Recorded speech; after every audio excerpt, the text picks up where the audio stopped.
So picture this. You're standing on a hill and you're watching this massive, brutal war unfold right in the valley below. Sounds pretty intense. Right. But here's the catch. The outcome of that battle, it's not actually being decided by the soldiers swinging their swords. Yeah. It's being decided by whether you, up on that hill, can manage to keep your arms raised up in the air. That is, well, it's quite the image to start with. It is. Today, our mission is exploring that exact scenario because we're unpacking an excerpt from the March 25th devotional. It's called Rhapsody of Realities by Pastor Chris. Yeah, it's a really fascinating piece. I mean, it takes this very simple physical gesture, just lifting your hands, and it completely reframes it. Exactly. Because, normally when we think about physical postures changing our state of mind, we go straight to psychology, like a power pose or... Right, like standing tall with your hands on your hips to get that quick confidence boost. Yeah, your brain releases chemicals and you feel better. But this text takes that idea so much further. It actually calls lifting your hands an affirmation of triumph. Which is a massive leap. Yeah. Right, going from just a basic physical movement to a literal spiritual signal of victory. Wait, how do they even make that jump? What is the basis for it? Well, to really understand that, we have to look at the ancient blueprint they used to ground the concept. They point straight to the book of Exodus, chapter 17. Oh, the story with Moses. Exactly. So Israel is fighting this enemy, Amalek.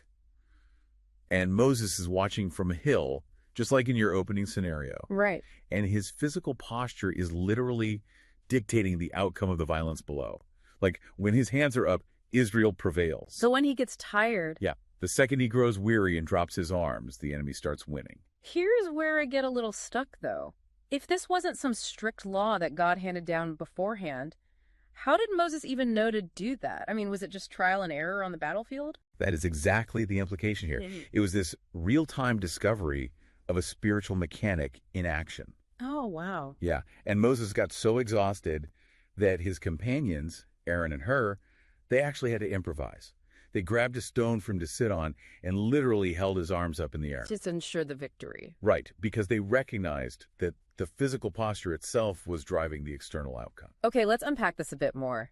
Because if it is a real-time discovery, how does the devotional explain the actual mechanism? Like, why does raising your hands do anything at all in a spiritual sense? So the author defines this as a prophetic action. And the best way to understand that is to think of it like a closed electrical circuit. Okay, I'm tracking. The prophetic action is the physical motion that throws the switch.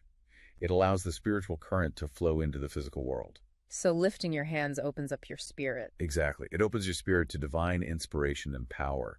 It's this outward physical manifestation of an unseen spiritual victory. So it's almost like you're becoming a human antenna, like physically adjusting yourself to catch a very specific spiritual frequency. That is a perfect way to visualize it.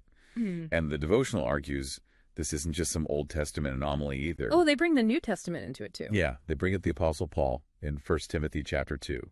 He urges believers everywhere to lift holy hands. I see. And it also points to the prophet Elisha, who told a king to open a window and shoot an arrow into the air. Wait, shooting an arrow, how does that connect to lifting your hands at all? Because both of them are prophetic actions. You see, Elisha wasn't giving the king archery lessons. Right, obviously. He was having him physically enact victory over his enemies.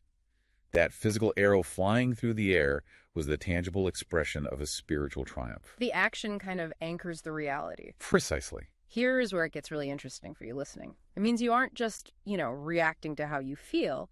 You are using your body to dictate the outcome. Right, because if you're facing a massive challenge, your natural human instinct is to slump. Yeah, to just drop your hands in defeat, exactly like Moses did when he was exhausted. But doing the exact opposite, lifting your hands, that disrupts the defeat. The devotional asserts that no matter what challenges you're facing right now, lifting your hands in faith acts as a physical stamp of victory. Especially if you're uttering words by the Spirit, right? Exactly. It becomes a declaration that the battle is already won, regardless of how bleak things might look on the outside. So what does this all mean for you? I mean, it is a complete reframing of how movement and faith interact. It really is. You aren't just hoping for a good outcome anymore. This perspective suggests you are physically participating and guaranteeing it. Which forces us to look really closely at the intersection of our bodies and our underlying beliefs. In this view, the physical posture is the absolute evidence of the unseen victory. Yeah, it's a powerful shift in mindset. Which leaves you with something super fascinating to ponder today.